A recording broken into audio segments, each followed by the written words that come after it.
আমি যখন মেলায় গেছি আমি 3-4 থেকে 5টা ঘন্ট একটা উৎসব মুখর পরিবেশ ছিল।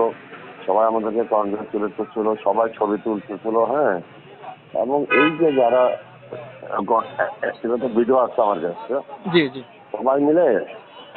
সবাই মিলে মানে আমাকে একটা সাপোর্ট করতেছিল, একটা মুস্তাক ভাই একদম সাপোর্ট করছিল। হ্যাঁ, জি জি হঠাৎ করে এই কিছু একটা ছেলে দেখলাম আসলো,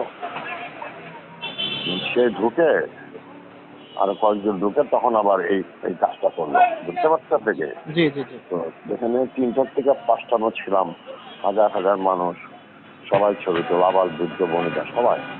তাদের বিরুদ্ধে কি আপনি ব্যবস্থা নেওয়া হোক এটা কি চান? অবশ্যই, কারণ মেলা কর্তৃপক্ষের তো দায়িত্ব আছে না, যেহেতু বই মেলার দায়িত্ব, মানে সবকিছু মেনটেন করার দায়িত্ব হলো বই মেলা, জি তাই না? জি জি আর যদি আমাদের বইটা ধরেন যদি কোনো রাষ্ট্রের বিরুদ্ধে বা এরকম কিছু করতে, সেটা তো ব্যবস্থা নেওয়ার ব্যবস্থাই রয়েছে, তাই না? জি জি আমরা বই লিখেছি, তাই না? বই মেলায় গিয়েছি, বই লিখেছি, জি কি বলবো আর এই বইটা কিছু বলবো না। সংবাদ, ফিচার ও অনুষ্ঠানের জন্য ভিজিট করুন সংবাদ প্রকাশের ওয়েবসাইট এবং যুক্ত থাকুন ফেসবুক পেজ ও ইউটিউব চ্যানেলের সঙ্গে।